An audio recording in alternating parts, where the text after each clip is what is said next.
Imaginez envoyer un texto désespéré à un inconnu par erreur et que cet inconnu change votre vie à jamais. Un simple mauvais numéro peut-il déclencher une cascade de secrets, de dangers et d'amour inattendus?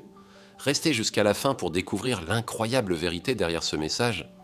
Et si vous aimez les histoires qui vous tiennent en haleine, abonnez-vous à la capsule temporelle et mettez un pouce bleu dès maintenant. Emma Baker fixait son téléphone, les mains tremblantes, en tapant un message désespéré. « James, je déteste demander encore, mais j'ai besoin de 40 $ pour le lait de Lily. Je suis payé vendredi, je te rembourserai, promis !»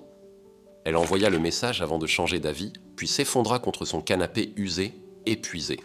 Le babyphone grésillait doucement avec la respiration de sa fille de 6 mois. Emma avait exactement 2,13 $ sur son compte, plus de lait, et avait déjà trop dilué la dernière bouteille. Ce message était humiliant, mais son orgueil ne pesait rien face à la faim de sa fille. Waouh, quelle situation intense, non? Si vous voulez savoir comment cette histoire va bouleverser la vie d'Emma, restez avec nous, abonnez-vous à la capsule temporelle et likez cette vidéo pour ne rien manquer. À 3 km, dans le bureau luxueux de Meridian Technologies, le téléphone d'Alexander Reed vibra. Le PDG de 42 ans jeta un œil, s'attendant à une mise à jour sur la fusion en cours. Au lieu de cela, il lut un message clairement destiné à quelqu'un d'autre. Alexander fronça les sourcils, passant une main dans ses cheveux poivre et sel. Ce numéro personnel était rarement utilisé, connu de quelques-uns seulement. C'était une erreur, mais la détresse brute du message le fit hésiter avant de l'ignorer. Le téléphone d'Emma vibra avec une réponse qui la figea. « Je crois que vous avez le mauvais numéro, je ne suis pas James. » L'horreur l'envahit. Elle avait mal tapé le dernier chiffre du nouveau numéro de son frère. « Désolé, ignorez ça, mauvais numéro », répondit-elle rapidement, jetant son téléphone, l'humiliation brûlant son épuisement. Une énième déconvenue. Alexander ne savait pas pourquoi il ne se contentait pas d'accepter ses excuses. Peut-être la mention d'un bébé ou une distraction bienvenue des négociations impitoyables qui dévoraient en sa vie. « Votre bébé va-t-il bien ?» tapa-t-il, se surprenant lui-même. Emma, perplexe, lut la réponse. Pourquoi un inconnu s'en soucierait-il? La prudence l'emportait d'ordinaire, mais la fatigue et le désespoir l'emportèrent. « On se débrouillera, » répondit-elle sèchement. « Désolé de vous déranger. »« Je peux aider sans contrepartie, » vint la réponse immédiate. Emma ricana. Dans son expérience, il y avait toujours des conditions. « Merci, mais je n'accepte pas d'argent d'inconnus, écrivit-elle. « Sage décision, » répondit Alexander. Il hésita, puis ajouta « Je m'appelle Alex, plus un inconnu. Quel lait faut-il à votre bébé ?» Emma fixa le message, partagé entre méfiance et un soupçon d'espoir. Pourquoi aider une inconnue? Dans son bureau, Alexander contemplait la ville. Pourquoi, en effet? Son assistante dirait qu'il évitait les documents de la fusion, son ex-femme qu'il cédait à une impulsion. Les deux avaient partiellement raison. « Disons que j'ai eu de la chance et je me souviens de quand ce n'était pas le cas, » répondit-il. Pas toute la vérité, mais pas un mensonge. L'épuisement d'Emma obscurcissait son jugement. Elle n'avait pas dormi plus de 3 heures d'affilée depuis des jours. Le lait était du Family Gently, le seul que Lily, coliqueuse, tolérait, et le plus cher. « Ça ne me semble pas correct, » tapa-t-elle. « Votre Venmo ?» demanda Alexander. Emma hésita, puis envoya son pseudo. Que risquait-elle? Elle pourrait bloquer cet inconnu si besoin. Quelques secondes plus tard, une notification la fit sursauter. Cet Alex n'avait pas envoyé 40 $, mais 400 $. « C'est trop, je ne peux pas accepter » tapa-t-elle, paniquée. « Considérez ça comme une avance pour les prochains mois » répondit Alexander. « Une chose de moins à craindre. 400 $ d'un inconnu, ça devient palpitant. Si vous êtes accro à cette histoire, abonnez-vous à la capsule temporelle et mettez un like pour soutenir notre contenu. » Les larmes montèrent aux yeux d'Emma, brouillant sa vue. Elle n'avait pas pleuré quand elle avait été licenciée de son cabinet comptable 2 mois plus tôt, ni quand James, sa seule famille, avait déménagé à l'autre bout du pays, ni même quand son propriétaire avait glissé un avis de retard sous sa porte. Mais cette gentillesse inattendue d'un inconnu brisa quelque chose en elle. « Merci » tapa-t-elle, incapable de trouver des mots à la hauteur de sa gratitude. « De rien, Emma. Prenez soin de Lily » répondit Alexander. Ce n'est qu'en revenant du magasin avec du lait et des courses qu'Emma réalisa, glacée, qu'elle n'avait jamais mentionné le prénom de sa fille à cet inconnu. Le lendemain matin, un nouveau message d'Alex. « J'espère que vous et Lily avez mieux dormi. J'ai une proposition. » Emma se raidit. « Voilà les conditions, » pensa-t-elle amèrement. Quel genre de proposition demanda-t-elle méfiante. Professionnel, pas personnel, répondit-il rapidement. Je dirige Meridian Technologies. Nous avons besoin d'une comptable pour un projet temporaire. Votre frère James a mentionné que vous cherchiez du travail. Emma faillit lâcher son téléphone. Comment connaissez-vous mon frère? Comment savez-vous que je suis comptable? Son cœur s'emballa, ses profils sociaux étaient privés. Qui êtes-vous? Pardon pour l'intrusion, écrivit Alexander. Après notre échange, j'étais curieux. Votre numéro ressemble à celui de James Connors dans nos RH. Ce matin, en mentionnant le texto erroné, il a compris qui vous étiez. Il parle très bien de vos compétences. Emma s'effondra sur son canapé, partagée entre soulagement et malaise. Une explication plausible, mais troublante. Donc, tout ça est une coïncidence? Tout à fait, confirma Alexander. Mais peut-être une heureuse pour nous deux. Nous avons besoin d'aide pour un projet de rapprochement comptable avant une fusion. Contrat de 3 mois, possible CDI, intéressé par un entretien. L'esprit d'Emma s'emballa. Cela semblait trop parfait, trop pratique. Pourtant, son frère travaillait bien dans les RH d'une entreprise tech sans qu'elle n'ait jamais prêté attention aux détails. Elle envoyait des CV depuis des semaines sans réponse. Pouvait-elle se permettre de refuser par méfiance? « Je voudrais en savoir plus, répondit-elle prudemment. Mais j'ai besoin de flexibilité avec Lily et la garde. Nous offrons une crèche sur place et des horaires flexibles, répondit Alexander immédiatement. Venez demain à 10 heures, la réception vous attendra. Une offre d'emploi après un texto erroné, cette histoire devient folle. Si vous adorez les rebondissements, abonnez-vous à la capsule temporelle et likez pour voir la suite. En préparant le biberon de Lily, Emma ne pouvait chasser le sentiment que quelque chose clochait. La coïncidence était trop parfaite, le timing trop idéal. Mais avec ses économies épuisées et le loyer dû, avait-elle le luxe de faire la fine bouche? Ce qu'elle ignorait, c'est qu'à l'autre bout de la ville, Alexander Reed doutait de sa décision impulsive, se demandant s'il n'avait pas franchi une ligne qui les entrait tous les deux. Le siège de Meridian Technologies dominait Emma comme un monolithe de verre et d'acier. Ajustant le porte-bébé de Lily, elle redressa son blazer d'occasion encore présentable et poussa les portes tournantes. Le gardien sourit en la voyant. « Emma Baker ?» demanda-t-il avant qu'elle ne parle. À son hochement surpris, il ajouta « Le bureau de M. Reed est au dernier étage. Martha vous accueillera à l'ascenseur. » L'efficacité fluide avec laquelle on l'escorta amplifia son sentiment d'irréalité. Ce n'était pas ainsi que se déroulaient les entretiens, surtout pour des postes comptables temporaires.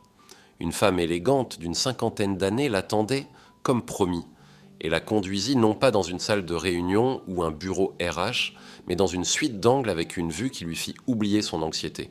« Il sera là bientôt ?» dit Martha, désignant un coin salon. « Café, eau ?»« De l'eau, merci », répondit Emma, posant le porte-bébé sur le canapé en cuir. Lily dormait, épuisée par les préparatifs matinaux.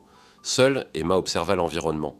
Le bureau était chaleureux pour un PDG. Bibliothèque, photos de famille sur le bureau, une guitare dans un coin, incongrue dans ce décor corporate. « Elle semble paisible », dit une voix grave depuis la porte. Emma se tourna pour voir un homme grand l'observer avec intérêt.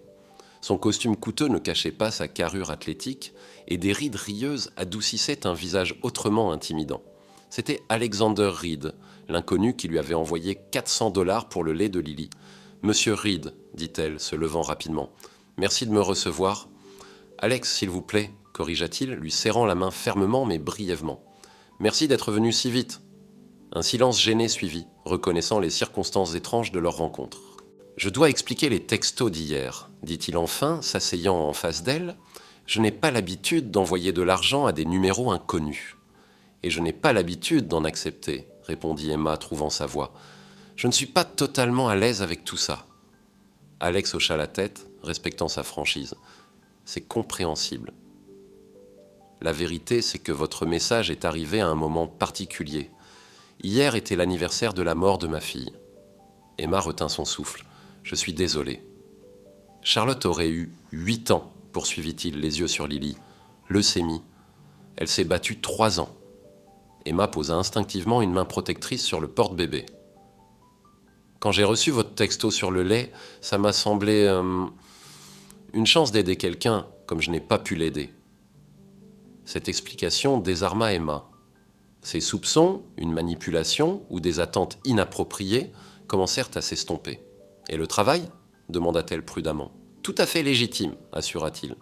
Le lien avec votre frère était une coïncidence, mais quand j'ai raconté l'histoire du mauvais numéro à l'équipe RH ce matin, James a tout de suite compris. Il s'inquiète pour vous. Emma rougit d'embarras. James ne sait pas à quel point c'était dur. Je ne voulais pas l'inquiéter alors qu'il démarre sa carrière. La fierté familiale, nota Alex avec compréhension. Je connais ça. Il lui tendit un dossier. Voici les détails du poste. 3 mois, avantages complets, salaire compétitif. Nous préparons une fusion et avons besoin de corriger des écarts comptables. Emma parcourut les documents, son expertise repérant un salaire bien supérieur à son ancien poste. C'est très généreux pour un poste temporaire. Nous payons la qualité, répondit Alex simplement. James m'a montré votre CV. 2 ans chez Deloitte, major de promo à Georgetown. Vous êtes surqualifié en fait. Martha revint avec de l'eau et du café, offrant à Emma un moment pour rassembler ses pensées. Le travail était réel. Le salaire résoudrait sa crise financière immédiate. Mais quelque chose la chiffonnait encore. « Pourquoi ne pas m'avoir dit qui vous étiez dès le début ?» demanda-t-elle après le départ de Martha. Alex sirota son café, réfléchissant. « M'auriez-vous cru ? Salut, je suis PDG, laissez-moi vous aider ?» Probablement pas, admit Emma. Et puis, c'est assez inhabituel, ajouta-t-il. Le conseil poserait des questions si je contactais directement une candidate. Lily s'agita dans son porte-bébé, émettant de petits bruits annonçant une fin imminente. Avec des gestes rodés, Emma la souleva et attrapa le sac à langer. « Puis-je » demanda Alex, désignant une porte près de son bureau. « Il y a une petite cuisine là-dedans, plus privée. » Emma acquiesça et entra dans une salle de pause bien équipée. En préparant le biberon de Lily, elle pesa ses options. Le travail semblait légitime, l'entreprise réputée, elle avait vérifié sur le métro. Pourtant, les circonstances restaient assez étranges pour la faire hésiter. « Vous sentez le suspense monter ? On dirait un film. Si vous voulez découvrir ce qui se cache derrière cette rencontre, abonnez-vous à la capsule temporelle et mettez un pouce bleu pour la suite. » À son retour, Alex était au téléphone, la voix tendue. « Peu importe ce que pense Patterson, nous ne vendons pas cette division parce que j'ai donné ma parole à ses employés. » Il aperçut Emma et raccrocha. « Désolé, les négociations de fusion sont toujours tendues. » Emma s'installa sur le canapé, Lily dans ses bras. « Ça semble compliqué. »« Les affaires le sont souvent, » répondit-il, observant tandis qu'elle nourrissait le bébé. « Vous êtes doué avec elle. »« Il a fallu, » dit Emma doucement. « Son père est parti quand il a su que j'étais enceinte, juste nous deux depuis. » L'expression d'Alex s'assombrit. « Son erreur, » dit-il simplement. La conversation glissa vers les détails du poste, horaire, responsabilité, calendrier du projet. Emma se détendit en discutant de terrains comptables familiers. Cela au moins avait du sens. « Une dernière chose, » dit Alex en concluant. « La crèche sur place est excellente, mais il y a une liste d'attente. En attendant une place pour Lily, seriez-vous à l'aise de travailler dans mon bureau ? Il y a une petite salle de réunion que vous pourriez utiliser, et Lily serait la bienvenue. » L'offre surprit Emma. « C'est très accommodant. »« Je vous l'ai dit, nous avons besoin de vos compétences, » répondit Alex, bien que son expression suggérât autre chose. « Et le travail doit rester confidentiel, vu la sensibilité de la fusion. » Comme sur un signal, Martha apparut. « Monsieur Reed, votre rendez-vous de 10h30 attend. » Alex se leva, lui tendant la main. « Alors, Emma Baker, marché conclu ?» Emma hésita brièvement avant de serrer sa main. « Oui, merci pour cette opportunité. »« Parfait. Martha vous aidera avec les papiers. Vous commencez lundi. » Il s'arrêta à la porte. « Emma, les $400 étaient un cadeau, pas une avance. Pas besoin de rembourser. » Avant qu'elle ne puisse protester, il était parti, laissant Emma avec l'impression distincte que sa vie venait de changer de cap d'une manière qu'elle ne pouvait encore imaginer. Ce qu'elle ne vit pas, c'est Alex s'arrêtant dans le couloir, sortant une photo de son portefeuille, une femme tenant une petite fille, et la fixant avec un mélange complexe d'émotions avant de la ranger et de redresser les épaules pour son prochain rendez-vous. 3 semaines après le début de son contrat chez Meridian Technologies, Emma s'était installée dans une routine encore irréelle. Chaque matin, elle et Lily prenaient l'ascenseur jusqu'au dernier étage, où Martha les accueillait avec un sourire chaleureux et souvent un café pour Emma. La petite salle de réunion, jouxtant le bureau d'Alex, avait été transformée en espace de travail fonctionnel, avec un berceau portable pour les siestes de Lily. Le projet de rapprochement comptable était exigeant mais stimulant, exactement le type de travail où Emma excellait avant que la naissance de Lily ne déraille ses plans de carrière. Les écarts qu'elle devait investiguer étaient subtils mais significatifs, des aberrations financières mineures qui, prises individuellement, semblaient anodines, mais collectivement suggéraient quelque chose de plus troublant. « Ces chiffres ne collent pas », murmura Emma, comparant des feuilles de calcul sur ses deux écrans. Lily babillait joyeusement sur son tapis de jeu, divertie par des jouets colorés que Martha avait mystérieusement fournis le deuxième jour d'Emma. Un léger coup à la porte interrompit sa concentration. Alex se tenait là, la cravate desserrée, l'air plus fatigué qu'elle ne l'avait vu. « Des progrès ?» demanda-t-il, entrant et s'accroupissant immédiatement pour saluer Lily, qui gloussa de plaisir à son attention. Le bébé s'était inexplicablement attaché à Alex, tendant les bras vers lui dès qu'il apparaissait. « Un peu », répondit Emma, observant leur interaction avec un mélange de chaleur et de prudence. « Mais j'ai trouvé quelque chose d'inquiétant dans les comptes de l'acquisition Thomson. » L'attention d'Alex se porte immédiatement sur elle. « Montrez-moi. » Emma afficha les fichiers concernés, expliquant le schéma qu'elle avait découvert. Ces variances sont trop régulières pour être accidentelles. Quelqu'un détourne de petites sommes de plusieurs comptes, puis masque ses traces avec des ajustements. L'expression d'Alex s'assombrit en étudiant l'écran. « De combien parle-t-on ? » « Environ 3 millions sur les 18 derniers mois, » dit Emma calmement. « Vous êtes sûr ? C'est pour ça que vous m'avez embauché, non ? Pour trouver ce genre de choses. » Une lueur, culpabilité, inquiétude traversa le visage d'Alex. « Oui, bien sûr. » Il se redressa, passant une main dans ses cheveux. « Préparez un rapport complet. Ne partagez ceci avec personne pour l'instant, pas même James. Pas même votre directeur financier ? » demanda Emma, surprise. La mâchoire d'Alex se crispa. « Surtout pas Vince. » Pas avant d'en savoir plus.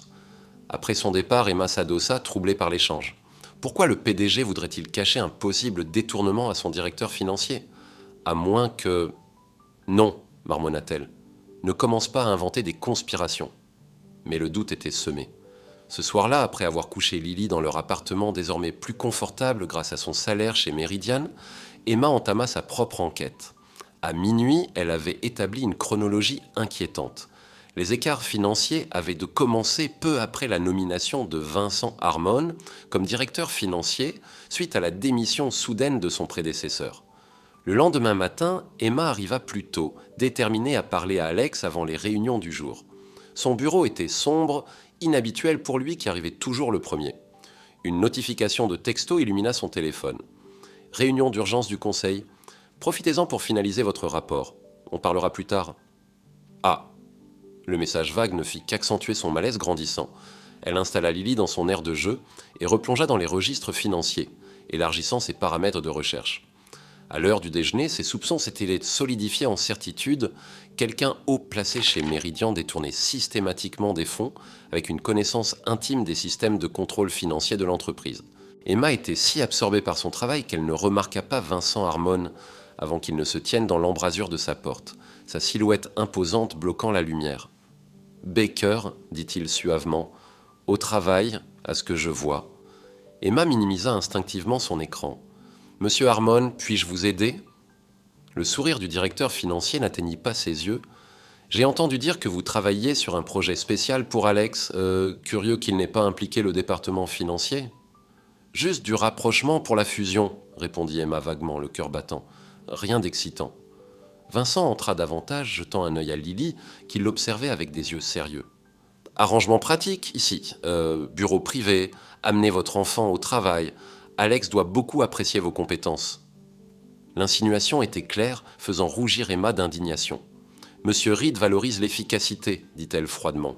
Et j'ai trouvé plusieurs problèmes à régler. »« Je n'en doute pas, répondit Vincent, son ton suggérant qu'il croyait tout autre chose. Souvenez-vous, mademoiselle Baker, Meridian se portait bien avant votre arrivée et continuera longtemps après la fin de votre poste temporaire. Vincent est clairement une menace. Que va-t-il se passer ensuite? Si vous êtes captivé par ce suspense, abonnez-vous à la capsule temporelle et likez cette vidéo pour découvrir la fin. Après son départ, Emma resta tremblante, à la fois en colère et effrayée. La confrontation confirmait que Vincent la voyait comme une menace, mais suggérait aussi quelque chose de pire. D'autres dans l'entreprise pourraient en percevoir son arrangement spécial avec Alex comme inapproprié. Elle digérait encore l'incident quand son téléphone sonna d'un numéro inconnu. « Emma Baker à l'appareil », répondit-elle professionnellement. « Mademoiselle Baker, détective Rousseau, division des crimes financiers », dit une voix féminine, brusque et officielle. « Vous travaillez chez Meridian Technologies, c'est bien ça ?» Le sang d'Emma se glaça. « Oui, c'est exact. » « Nous enquêtons sur des irrégularités dans les comptes de Meridian. J'aimerais vous poser quelques questions. »« Je ne suis pas sûr de ce que je peux vous dire, » bégaya Emma, regardant Lily avec anxiété. « Peut-être devrions-nous continuer cette conversation à notre bureau, » suggéra la détective. « Cet après-midi, si possible. » Quand Alex revint enfin de sa réunion à 15 heures, Emma était presque frénétique. Elle l'entraîna immédiatement dans son bureau, fermant la porte. « La police m'a appelé, » lâcha-t-elle. « Division des crimes financiers. Ils veulent m'interroger et Vincent Harmon était là, agissant bizarrement à propos de ce sur quoi je travaille. » Le visage d'Alex pâlit. « Bon sang !» murmura-t-il. « Ça va plus vite que prévu. » Il arpenta la pièce, puis se tourna vers elle avec une intensité inattendue. « Emma, je dois vous dire quelque chose et j'ai besoin que vous me fassiez confiance. »« Vous faire confiance ?» répéta-t-elle incrédule. « Alex, qu'est-ce qui se passe? Suis-je piégé dans quelque chose ?»« Non, » dit-il fermement. « Au contraire, je dois vous montrer quelque chose. » Il déverrouilla un tiroir de son bureau et en sortit un dossier épais. « Je n'ai pas été entièrement honnête sur les raisons de votre embauche. » Emma sentit le sol se dérober. « Que voulez-vous dire ? » « Vous n'avez pas été assigné à moi par hasard à cause d'un mauvais numéro, » dit Alex, la voix basse et urgente. « J'enquête sur des vols internes chez Meridian depuis des mois. Nous avions besoin de quelqu'un d'extérieur, sans lien avec l'équipe exécutive. »« Donc vous m'avez ciblé ?» Emma se sentit mal. « Votre frère vous a mentionné il y a des mois vos compétences, votre situation. Quand nous avions besoin de quelqu'un de fiable, je me suis souvenu. » Alex semblait sincèrement regrettueux. Le texto erroné était authentique, sa charmeuse, c'était une coïncidence. Mais quand j'ai réalisé qui vous étiez, j'ai vu une opportunité. « Vous m'avez manipulé, » murmura Emma, pensant à Lily, à leur vulnérabilité. « Vous avez utilisé ma situation financière, mon désespoir. »« Pour vous donner un travail légitime où vous excellez, » contre-attaqua Alex. « Oui, j'avais des arrière-pensées en vous embauchant, mais pas celles que vous pensez. Je travaille avec le FBI sur ça, Emma. Vincent Harmon ne se contente pas de détourner des fonds, il blanchit de l'argent via nos divisions internationales. » Emma s'effondra dans un fauteuil, l'esprit en ébullition. « La détective qui a appelé est légitime, » confirma Alex. « Mais soyez prudente sur ce que vous lui dites. Nous ne savons pas qui d'autre est impliqué. » Avant qu'Emma ne puisse répondre, Martha fit irruption sans frapper, ce qu'elle n'avait jamais fait. « Alex, » dit-elle, son calme habituel brisé. « Ils sont là. La sécurité du conseil et la police. Ils disent... » Elle s'interrompit, regardant Emma avec confusion. « Que disent-ils, Martha ?» pressa Alex, déjà en mouvement vers Emma et Lily. « Ils disent que vous avez détourné des fonds, ils ont un mandat pour votre arrestation et ils ont mentionné Mademoiselle Baker comme complice. » Emma serra Lily contre elle, une vague de terreur l'envahissant. « Ce n'est pas possible !» Le visage d'Alex se durcit, prenant une décision rapide. Martha a utilisé l'ascenseur privé. « Sortez Emma et Lily du bâtiment maintenant, emmenez-les à la planque. »« La planque ?» répéta Emma comme si elle était tombée dans un thriller absurde. « Alex, je ne peux pas juste... »« Emma !» l'interrompit-il, saisissant ses épaules et la regardant droit dans les yeux. « Écoutez-moi attentivement. Vincent sait que vous avez trouvé des preuves contre lui. Il essaie de nous piéger tous les deux. Si vous restez ici, ils vous sépareront de Lily pendant l'interrogatoire. » L'idée d'être séparée de sa fille galvanisa Emma. Elle rassembla rapidement les affaires de Lily pendant que Martha récupérait les dossiers sur son bureau. « Et vous ?» demanda Emma à Alex alors qu'ils se dirigeèrent vers une porte cachée derrière la bibliothèque. « Je m'en occupe, » dit-il sombrement. « J'ai des alliés au conseil. Restez en sécurité jusqu'à ce que je vous contacte. » Il hésita puis ajouta plus doucement. « Je suis désolé de ne pas avoir été totalement honnête, mais tout le reste, ce que je ressens pour vous et Lily, c'était réel. » Avant qu'Emma ne puisse assimiler ses paroles, Martha la guidait à travers un passage secret vers un ascenseur privé, laissant Alex affronter seul la tempête imminente. La planque était un appartement modeste mais confortable dans un immeuble sécurisé à l'autre bout de la ville. Emma faisait les 100 pas dans le salon, Lily enfin endormie dans le berceau portable que Martha avait miraculeusement procuré, avec des couches, du lait et autres essentiels. « Vous semblez très préparé pour ça, » observa Emma, regardant la femme organiser les provisions dans la cuisine. L'expression habituellement plaisante de Martha était sérieuse. Alex a toujours été prudent. Quand les écarts sont apparus il y a 6 mois, il savait que quelque chose clochait. « Donc, tout était planifié ?» demanda Emma, luttant pour réconcilier son sentiment de trahison avec les preuves qu'Alex cherchait à dénoncer la corruption, non à la perpétrer. « Pas tout, » répondit Martha, son expression s'adoucissant. « Vous trouvez était une vraie coïncidence, mais Alex a reconnu une opportunité, quelqu'un avec les compétences nécessaires, sans lien avec le réseau de Vincent. Pourquoi ne pas être allé directement voir les autorités ? » « Il l'a fait, » dit Martha. « Mais Vincent a des amis puissants. La première enquête a été discrètement close faute de preuves. » Elle tendit une tasse de thé à Emma. Alex avait besoin de preuves irréfutables avant de relancer l'affaire. « Que j'ai trouvé, » réalisa Emma. « Que vous avez trouvé, » confirma Martha. Emma s'effondra sur le canapé, submergée. « Et maintenant, je me cache dans une planque comme un personnage de thriller pendant qu'Alex risque d'être arrêté pour des crimes qu'il n'a pas commis. »« Alex peut se débrouiller, » assura Martha, bien que des rides d'inquiétude marquèrent son front. Il se prépare à cette confrontation depuis des mois. Les heures passèrent sans nouvelles. Emma tenta de se distraire en examinant les dossiers que Martha avait sauvés, cherchant tout ce qui pourrait aider Alex. Vers minuit, son téléphone vibra avec un message d'un numéro inconnu. « Vous êtes en sécurité ?»« Oui, » tapa-t-elle prudemment. « C'est vous ?»« C'est moi, » répondit-il. « J'ai dû abandonner mon téléphone habituel. La police a pris mes appareils mais m'a relâché pour l'instant. Vincent joue finement, faisant croire qu'il a découvert le détournement. « Et maintenant ?» demanda Emma. « Maintenant, nous utilisons ce que vous avez trouvé. Mon contact au FBI nous retrouve demain à 10h. » Emma fixa le message. « Nous ? Si vous êtes d'accord, vous avez trouvé les preuves, vous pouvez les expliquer mieux que quiconque. » Emma regarda Lily dormant paisiblement, inconsciente du chaos autour d'eux. En acceptant de rencontrer le FBI, elle se mettrait directement en danger, devenant potentiellement une cible. La prudence serait de prendre Lily et de disparaître. Elle avait assez d'économie maintenant pour repartir de zéro. Mais fuir signifierait laisser Vincent Harmon et ses complices échapper à la justice, abandonner Alex après qu'il s'était mis en danger pour faire ce qui était juste. Malgré sa tromperie initiale, tout le reste, le travail, les accommodations pour Lily, le respect pour son travail, étaient sincères. « Je serai là, » répondit-elle. Le lendemain matin, après que Martha fut arrivée pour garder Lily, Emma retrouva Alex dans un immeuble de bureau discret en centre-ville. Il semblait épuisé, mais esquissa un sourire soulagé en la voyant. « Vous êtes venu, » dit-il simplement. « J'ai failli ne pas le faire, » admit Emma. « Une partie de moi pense encore que c'est insensé. »« Ça l'est, » convint Alex, la guidant à l'intérieur d'une main légère dans son dos. « Mais c'est aussi nécessaire. » L'agent du FBI, une femme aux yeux perçants nommée Keller, écouta attentivement tandis qu'Emma détaillait ses découvertes, expliquant précisément comment fonctionnait le schéma de détournement et comment il avait été dissimulé. « C'est exactement ce qu'il nous fallait, » dit Keller quand Emma eut fini. « Des preuves claires de détournement et de blanchiment d'argent. » Elle se tourna vers Alex. « La réunion du conseil est prévue cet après-midi. Vincent y sera. » Alex hocha la tête. « Avec les membres du conseil qui le protègent. Il prévoit de m'accuser officiellement et de me révoquer. »« Parfait, » sourit Keller crispé. « Nous serons prêts. » Le plan était simple mais risqué.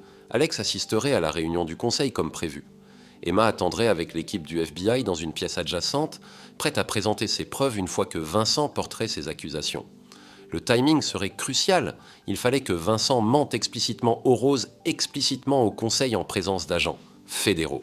En se préparant à partir pour Meridian Technologies, Alex attira Emma à part. « Si ça tourne mal, dit-il doucement, Martha a des instructions pour vous faire sortir du pays, vous et Lily. Un compte est ouvert à votre nom avec assez pour recommencer. » Emma le fixa, stupéfaite par l'ampleur de ses préparatifs. « Ça n'arrivera pas, dit-elle avec plus d'assurance qu'elle n'en ressentait. »« Au cas où, insista Alex, lui glissant une petite enveloppe. « Et Emma, merci de me faire confiance, malgré tout. » La réunion du conseil commença précisément à 15h. Emma observait via un moniteur dans la pièce voisine, tandis que Vincent Harmon se levait pour s'adresser aux exécutifs, le visage empreint d'un regret calculé. « Ça me peine de présenter ces conclusions », commença-t-il, distribuant des dossiers. « Mais les preuves sont claires. Alexander Reed, avec l'aide d'une complice extérieure, Emma Baker, a systématiquement détourné des fonds vers des comptes offshore. » Emma se sentit mal en entendant son nom prononcé avec une telle malveillance calculée. À l'écran, Alex resta impressionnamment calme. « C'est une accusation grave, Vince, dit-il posément. J'imagine que tu as des preuves. » « Les preuves sont devant vous, répondit Vincent suavement. Les registres financiers ne mentent pas. En effet, convint Alex. C'est pourquoi j'aimerais présenter des preuves supplémentaires. Il fit un signe vers la porte, le signal convenu. L'agent Keller ouvrit la porte et Emma entra dans la salle du conseil, flanquée de 2 agents du FBI. Le choc sur le visage de Vincent fut momentanément satisfaisant avant de se muer en une composure calculée. « Mademoiselle Baker, dit-il froidement, comme c'est pratique, ici pour défendre votre bienfaiteur ? En fait, répondit Emma, je suis ici pour expliquer comment vous volez Meridian depuis 18 mois. Pendant les 30 minutes suivantes, Emma présenta ses conclusions, démantelant méthodiquement le faux récit de Vincent, tandis que les agents distribuaient son rapport.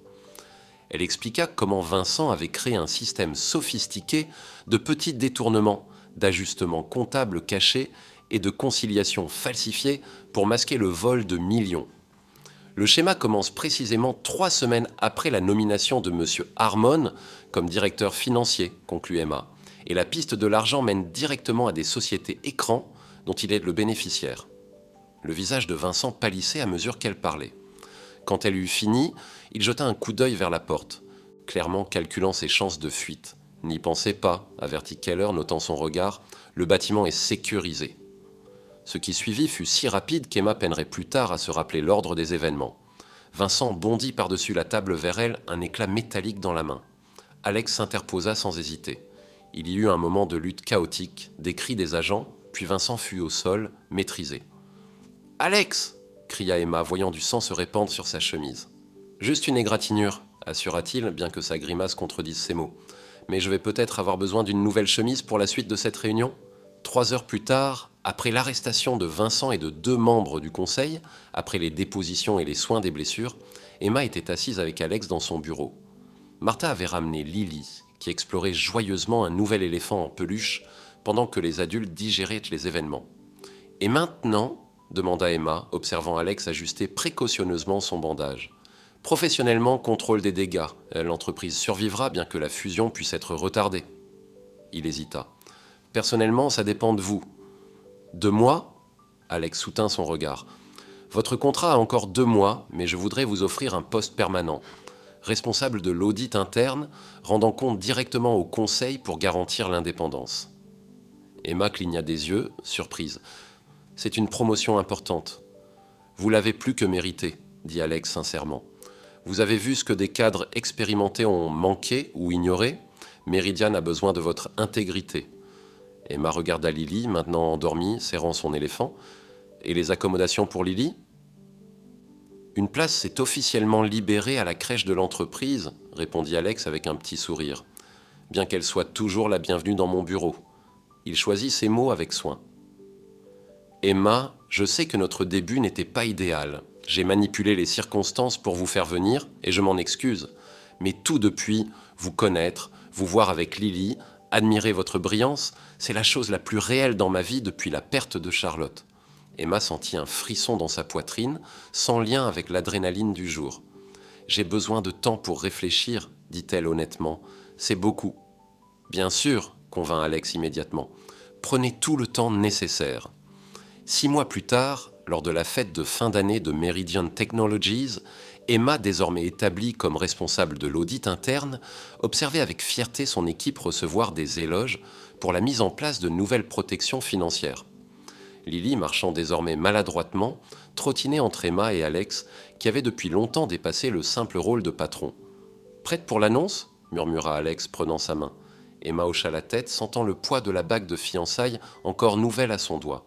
Ils avaient pris leur temps, bâtissant la confiance délibérément après leur début inhabituel. Le conseil était déjà au courant de leur relation. La transparence était devenue le mot d'ordre d'Emma, tant professionnellement que personnellement. Alors qu'Alex attirait l'attention et partageait leurs nouvelles avec les employés réunis, Emma réfléchit au texto qui avait tout déclenché. Une supplication désespérée envoyée à un mauvais numéro qui avait somehow trouvé exactement la bonne personne. Bien qu'elle taquinât encore Alex sur son complexe de chevalier blanc, elle ne pouvait nier que parfois les débuts les plus improbables menaient aux fins les plus parfaites. Plus tard ce soir-là, en couchant Lily dans leur nouvelle maison, tous trois enfin réunis, Emma murmura une vérité qui l'émerveillait encore. Parfois, les erreurs que nous pensons nous briser nous guident vers là où nous sommes destinés à être.